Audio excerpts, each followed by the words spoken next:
Hi everyone, my name is Jamie Lobianco and I am doing my project on nurses in history. So nurse number 1 would be Miss Martha Ballard, 1734 to 1812. Martha Ballard was a midwife and great aunt of Clara Barton. She was best known for traveling around on a canoe or horse to help others in Maine. Next we have Dorothy Dix, 1802 to 1887. Upset by how the insane population was being treated, she became the force behind the insane asylums in the United States. She also acted as a nurse in the Civil War, superintendent of Army nurses. Next we have Miss Mary Seacole, 1805 to 1881. Miss Mary was from Jamaica. She taught remedies and herbal medicines, which was taught by her mother, and was a presence in the Crimean War. Next we have Miss Mary Todd Lincoln, 1818 to 1882. From the name we can tell that she was the wife of Mr. President Abraham Lincoln. She worked tirelessly as a nurse in the Civil War. And then we have Mr. Walt Whitman, 1819 to 1892. He was also a famous poet and he worked as a volunteer nurse at the Army Hospital. Next we have the infamous Florence Nightingale, 1820 to 1910. She is possibly the most well-known nurse in history. She is known for her reform in the British military health system.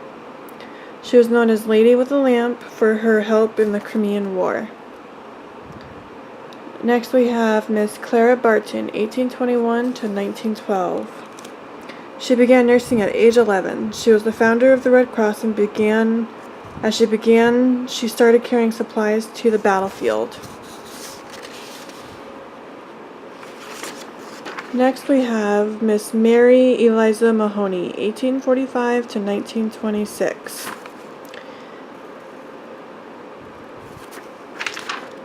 Miss Mary Eliza Mahoney was the first African American professional registered nurse. She provided good services and medical care to her patients. Next we have Sharon Ann Lane, 1943 to 1969. Miss Sharon was the first lieutenant in Vietnam War, where she later died as a result of enemy fire. And then we have Elizabeth Grace Neal, 1846 to 1926.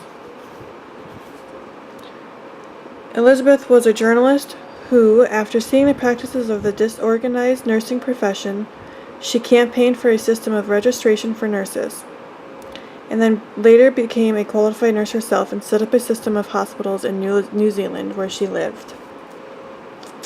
Then we have Anna Caroline Maxwell, 1851 to 1929. She is known as the American Florence Nightingale. She created an Army Nurses Corps and served as a superintendent at a number of hospitals. She was also the first director of New York Presbyterian Hospital. Sophie Mannerheim, 1863 to 1928. Started school at Nightingale School of Nursing in London and was instrumental in bringing modern nursing to her native Finland.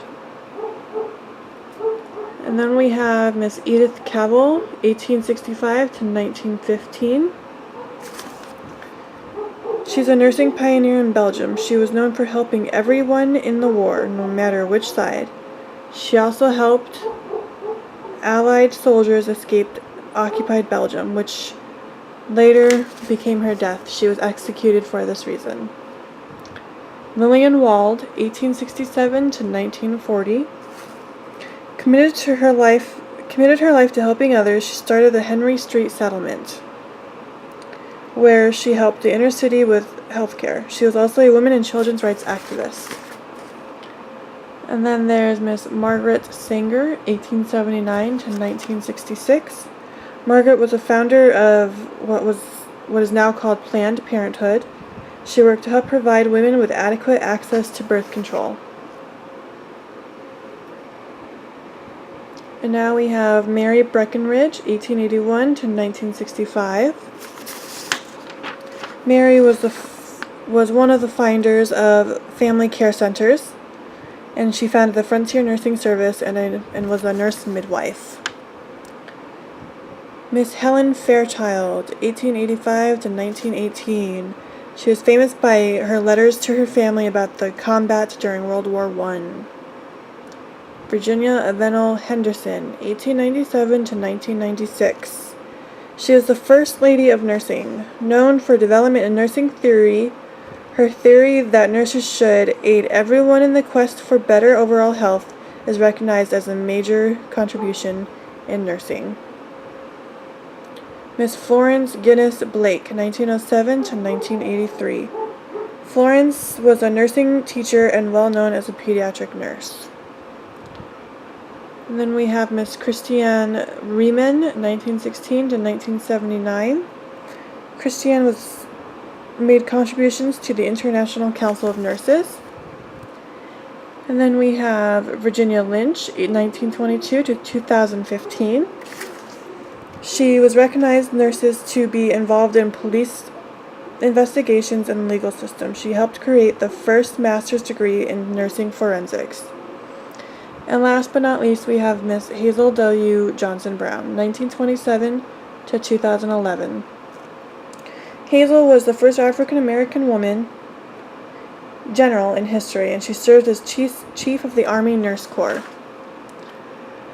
Well, everyone, that is my timeline of nurses in history. Thank you.